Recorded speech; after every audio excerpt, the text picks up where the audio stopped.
Everybody, it's Tom Foster in the world of marketing, and today I'm so excited to have my good friend, my very old, cherished friend, John Gayle, attorney at law. John, thank you so much for coming to the world of marketing. Coming up to Alexandria from Richmond, Virginia, fighting the traffic to get here. Thrilled to be here, Tom. It was a fight. Worth it to be here with you. Show off my new building to you, brother. It's gonna be beautiful. I didn't see the before. I see the during, and I look forward to seeing the after. Right? Yep. Well, hopefully we'll get there soon. Yeah. Well, everybody, John Gayle he's so special because we've been friends for, God, 15, 17, 18 years, 20 years maybe. 20 years at least. And was my first client.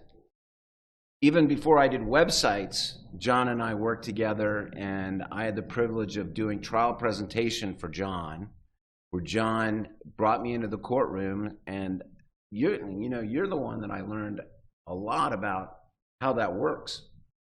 And it was so much fun. I remember sitting next to you and you talking to me about stuff, all about the Lemon Law, and that was a fraud case, and it was quite a groundbreaker in the sense that it was one of the first times in federal court that someone had presented to the jury and the judge the theme of the case in the background on their little monitors. So as I'm talking to the jury, we would have up the word, "This is integrity."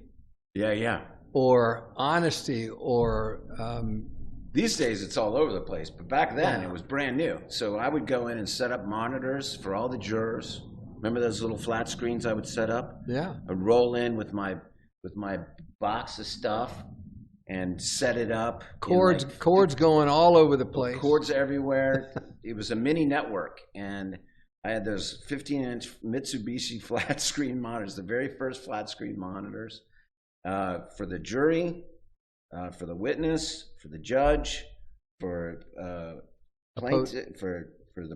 plaintiff and defense, and set it all up. And then we had Elmo there, and we would show documents and images of stuff. And we actually, I think, had the documents, which is totally normal now, in the computer, so that when we would present the documents as evidence, wasn't an Elmo. We had actually introduced him, and they would just come up on the jury's screen. Right.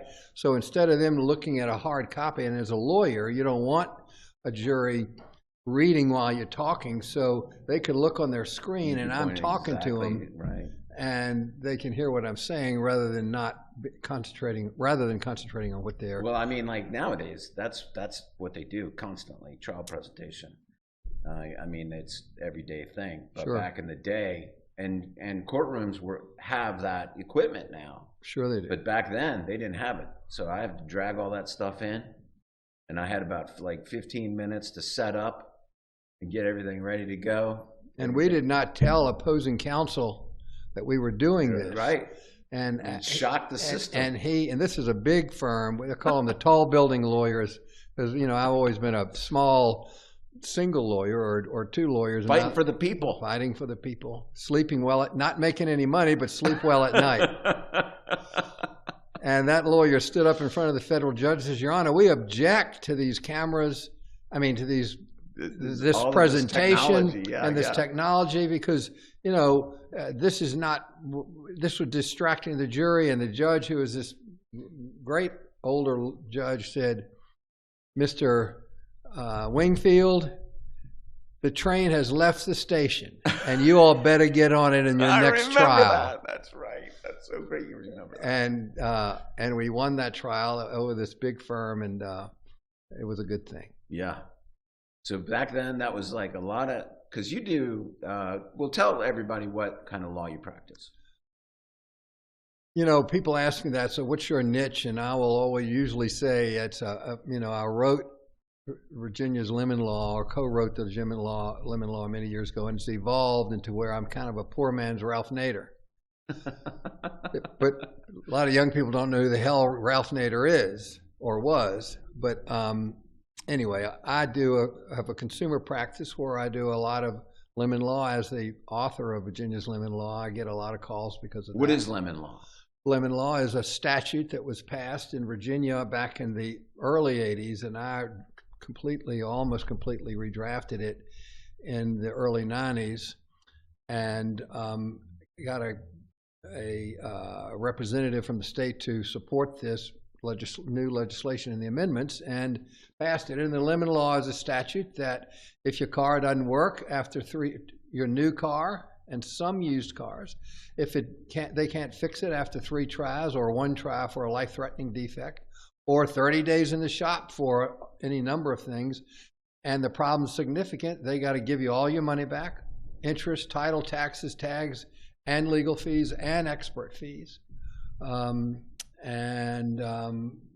every state has since then, I copied ours mainly off of New Jersey, who was one of the first, and now every state has got a lemon law. Wow. And some of them are similar to ours, some of them are a little stronger, many of them are weaker. And we actually just drafted a change this year. I had a case. All right. Okay, well, let's just start back on we had a little technical difficulty here, which happens. Yep. But we're talking about the credit card stuff. So people get in credit card trouble, credit debt, they can't pay their bills. How do you help people with that? We will, if those people have enough money to pay 50% or more of that debt, we will take it on and try to settle it with the creditor, because most of these creditors will settle. Bank of America does. Bank of America, most of these creditors will settle for 50% or 40% or 30% of the debt, or sometimes 20%. And it's really a negotiating thing, because they've paid 2 cents on the dollar. Okay. And so if they can get 5 cents on the dollar or 4, they've made money. So we will go to those creditors, but we will not take the cases for people who have, hey, I'm really in debt and I have no money to pay this debt off. So it depends on the particular client, but we do handle these cases. Yeah, they got to have money, because how do you get paid in this case? Well, I get paid a percentage of the underlying debt once we settle, and we come to an agreement as to what that percentage is. So let's just say you have a $1,000 loan, a $10,000 debt. We get 15% of that $10,000. So if we settle that debt for $4,000, 15% of that $10,000 is $1,500. You got to come up with $5,500, $1,500 to pay us, and $4,000 to pay the creditor. And we never know what amount the creditor is going to take. We'll start at 20%, 30%, and sometimes they want 40. Sometimes you just they want do 50. The negotiation. And I do the negotiation. And that creditor knows, as I've written them in a letter, and they're not supposed to call my client any further, that I am monitoring to see if they are violating the FDCPA, the Fair Debt Collection Practices Act. Are they violating the Fair Credit Reporting Act by reporting things on the credit that are not there, and that we're going to be suing them in federal court if they do violate this. But we want this initial communication to be a starting point till let's try to work an accommodation before we get into the litigation.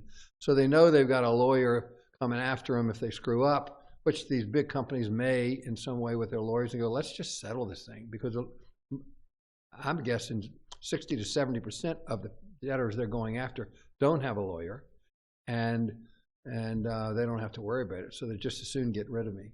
The other issue coming on is if we have to go to court, these big debt collection companies have to bring witnesses to trial. Their business. When would you need to go to court over this? They have sued you, and you call me up and say, John, okay. I've just gotten sued. And if it's the right kind of case and the right facts, I will go to court, and I'll stand up in front of it. It's usually in general district courts. And I'll go in there, and the lawyer from the other side's in there. And their business model is that most people, they assume, will not show up in court, and they get what we call a default judgment. And then they can, meaning you fail to show, the judge goes judgment, whatever the amount they've put down on the warrant, which is your debt, and you're responsible for the whole thing. But if somebody comes in and disputes the debt, like your lawyer comes in and says, I'm representing Mr. Foster, and we would like to set this case for trial, And the judge will go, all right, well, Mr. Gayle will have pleadings, and they file a bill of particulars, you file a grounds of defense, and then they know they're going to have to bring witnesses to trial to justify the debt. They can't just use the paperwork. That means bringing in people from all over the country. Who's going to be, if it's a big national corporation, if they won't be local, they'll have to fly them in. And so often, it's going to be a lot of money. It's going to cost them money. So if it's a large debt like 50 or 100,000, they'll spend the money. Right. But if it's a debt for $5, $6, $10, $20,000, they're probably not going to spend the money to fly the witnesses in, and they're just as soon settle, even though you legitimately owe the money. So this is a good alternative for some people instead of bankruptcy. Absolutely. To go this route. Talk to you. Right. And we don't charge a fee for the initial, and you won't necessarily talk to me. One of the things I don't like is because I do charge a consultation fee for lemon law cases. Sometimes on a fraud case, no consultation fee for debt defense, or things that are on your credit. Maybe things are on your credit report that shouldn't be there. That's not true. Well, that's called a Fair Credit Reporting Act. Right. So and we can get those removed, or we sue. That's what I talked to you about years ago. Is the stuff that was on my credit report about how to get that removed. Did you get it off? I got it off. Okay. Because of your great advice. Well, you told me to write a letter. You told me what to write, how to write it. I did it. Got it fixed. They removed it. And see, when they don't remove it, which often they don't, that becomes a violation, not only against the company furnishing the information to the credit reporting agencies, because they're refusing to fix it. The credit reporting agencies have a duty to investigate that. And if you in your letter have said, hey, I don't owe this money, you got the wrong guy, or I paid that debt off, and here's my proof, and you put that in the letter, then and they still keep it on, you have a right to go after them for a violation of the Fair Credit Reporting Act and recover actual damages. What maybe you lost, maybe your next loan you got was a higher interest rate. Maybe you didn't get a loan, embarrassment, and especially if they've sued you, then there's that issue. And so that's a whole nother angle. So it's not just the automobiles, but it's also this debt defense has been something that we do. We don't. I'd say the most work we do is with lemon law and fraud, but debt defense too.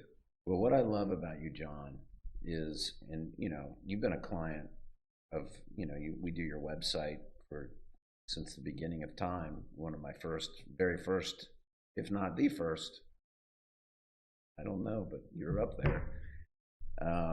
We do a lot. We have a lot of personal injury guys. We have a lot of estate planners, criminal defense, DUI, stuff like that. That's the majority of our client. You're our only consumer law attorney, and there's not many of you guys out there. Well, there are not many people crazy enough to want to be a consumer lawyer. I know, right? Because it's not lucrative. If you do a big class action, like some people have done class actions, that can be very lucrative. I've not gotten into that as much.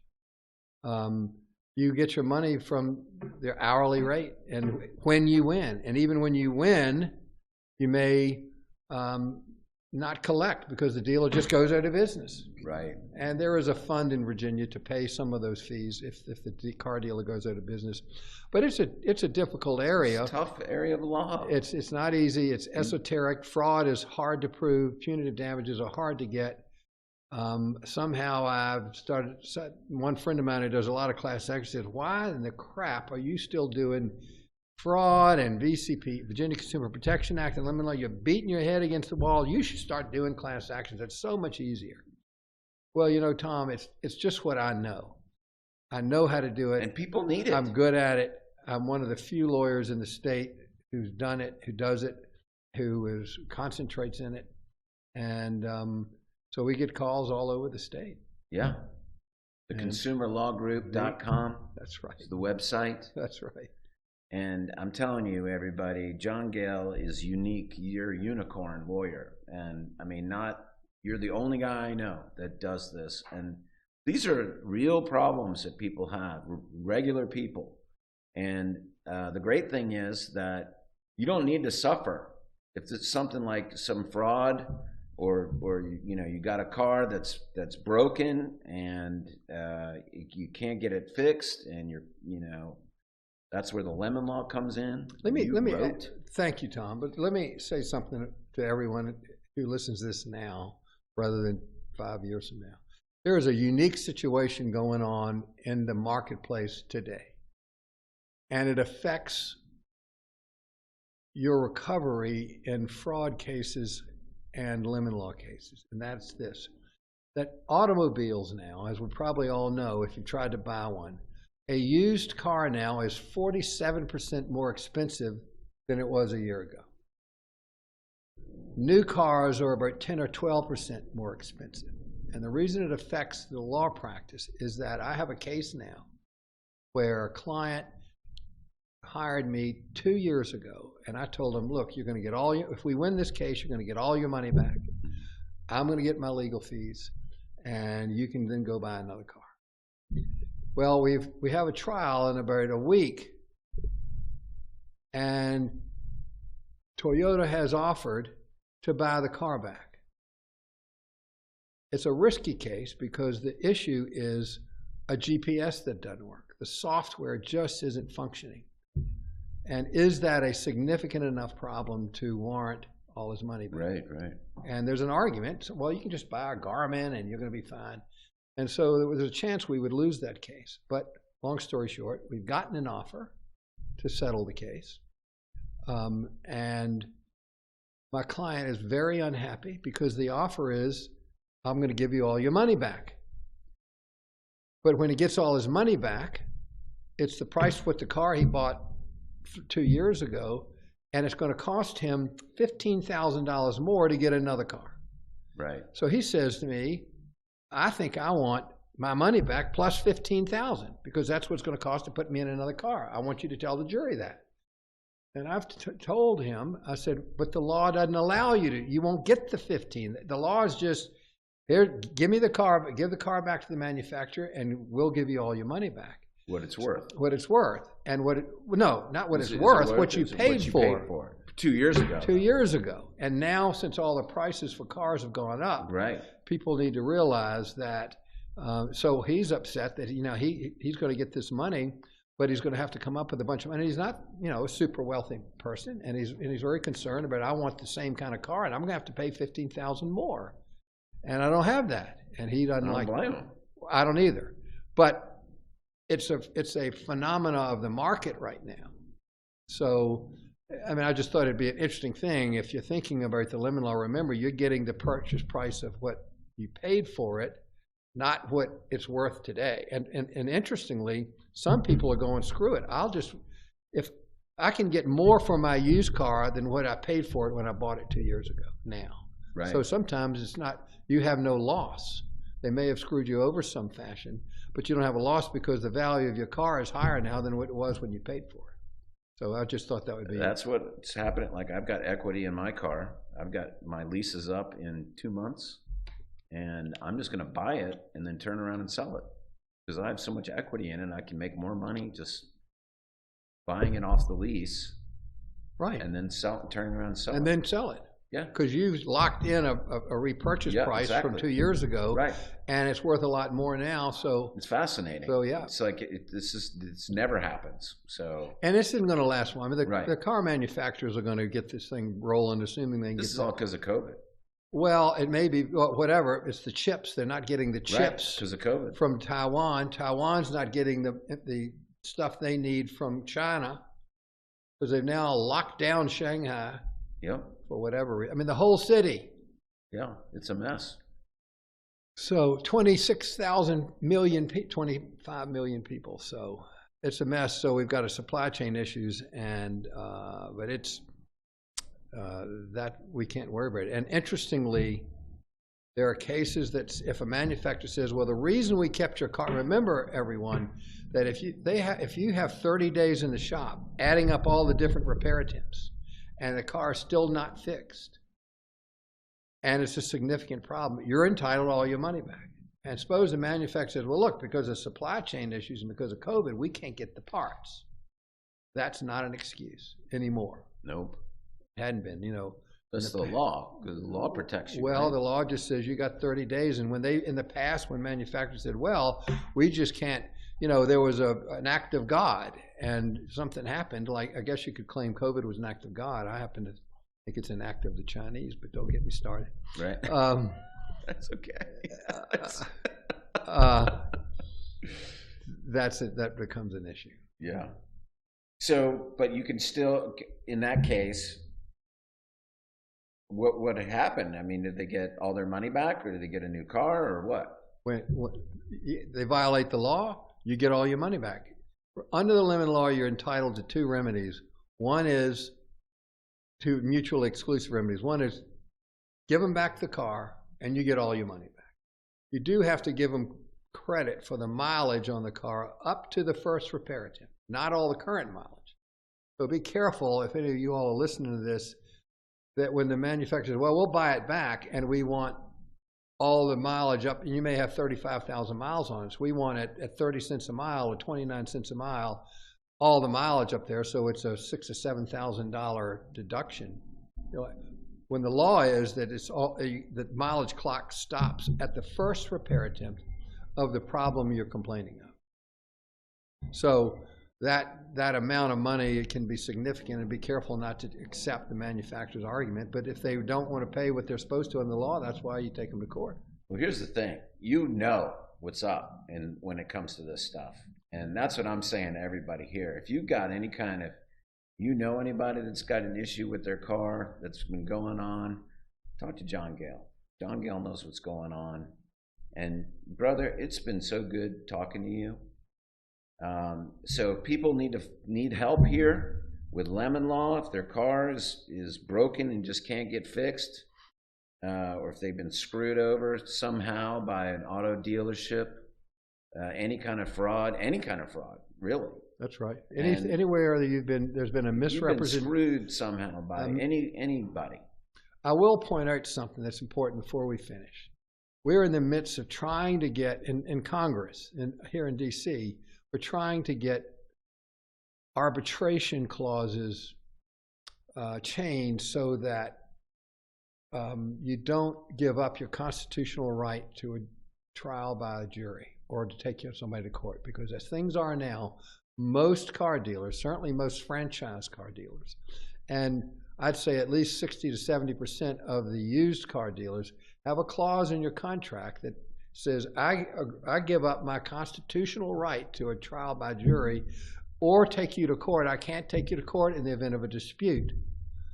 And if there is a dispute, you have to go through arbitration to a company that the car dealer or the seller has chosen, and they pay the judge in that case, or the arbitrator, who might just be a lawyer.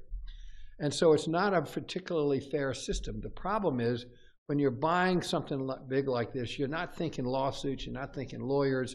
And so if you even see this clause on the back of your contract that says, in the event of dispute, we're going to arbitration, you don't care, you sign it. And it's a real shame, because these arbitrators, many of them are not neutral, or at least they don't give the kind of verdicts a jury would. Right. And we get results that are very underwhelming. And do you have to sign that? No, you could walk away, or you could cross it out and say, now I'll buy the car. But if you cross it out, they'll probably say, well, we're not selling you the car. It's called a contract of adhesion. Interesting. It's a contract, it's an adhesion contract, where they're saying it's a take it or leave it contract.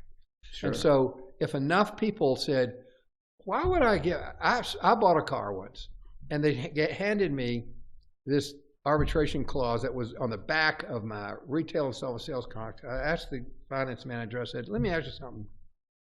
If you paid $35,000 for something, would you tell the person selling you, hey, I'll never take you to court? He goes, no. And I said, well, why are you asking me to do that? And he goes, why am I asking you to do that? I said, because you have this arbitration clause that says in the event of dispute, I can't take you to court, and you get to pick the company that's going to handle the arbitration, and you're going to pay the judge. And that judge is going to know that if he rules against you, he's never getting hired again. Now, why would I sign that? He goes, nobody's ever asked me that question. Right. So then they called in the general manager, and he knew who I was. He said, Mr. Gayle, what are you doing? Cause some trouble in my. He goes. I said, look, why do you want me to sign this thing? Give up my constitutional rights to a jury trial or a court. And he goes, well, you don't have to sign it. You can just leave. And I said, all right, thank you. And so if more people did that. Did you not buy the car? No, I bought it. Okay. Because I figured that they know who I am. They figured they know who I am, and they were not going to screw around with me. You can get that. That's what you're trying to do. And I was also buying a Subaru, and they're bulletproof. Yeah, most of them. Very good. Most of them. Yeah, but so anyway, my advice is for most people, don't sign an arbitration agreement. And we're trying to get this changed in Congress. With President Joe Biden and the Democratic Congress, we're hoping to get something like this through, so that arbitration clauses have to be either explained or in consumer contracts where there's this unequal bargaining position. Here's this contractor signed. They are not deemed valid unless they're not deemed valid unless the consumer signs that and agrees to it, or maybe has advice about it, something along those lines. The deck is stacked against you as the consumer, that is for sure. And the dealers don't want to face a jury of their peers, so that's why they do it, because they know they'll get hammered. Right, because they're scammers, man. And that's why there are not many lawyers stupid enough to try to make a living in consumer law. But you're doing it. And you know what, You've been doing it for a long time. I encourage anyone to try to help do this. I'm not going to do this the rest of my life. And you sleep well at night. You help people's lives. Most of my clients are middle to lower income, because the rich people just go, screw it, I'll trade it in and get something else. Right. And these people's lives are significantly affected by the fact that their card doesn't work. And so if you can go to help them, it's a big deal to them. And it's one of the reasons. It's a noble area. It's a noble practice. It is. It's wonderful, except when all the bills come into my house.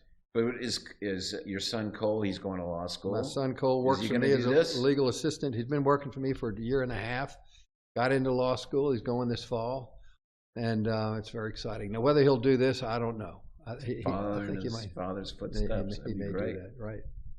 All right, buddy. Well, John Gayle, it is great to have you Tom, on my thank show. you. It's great to see you. Let me say something to anyone out there. They probably already your client, but because of Foster Web Marketing, our internet, what's the word I want to say? The references, the referrals we get, we always ask, where did you hear about this from? And my question is, who do I thank for referring you to me? Mm-hmm. That's my question. That's a great question. Who do I thank for referring good clients to me? Because I need to know so I can write them a letter.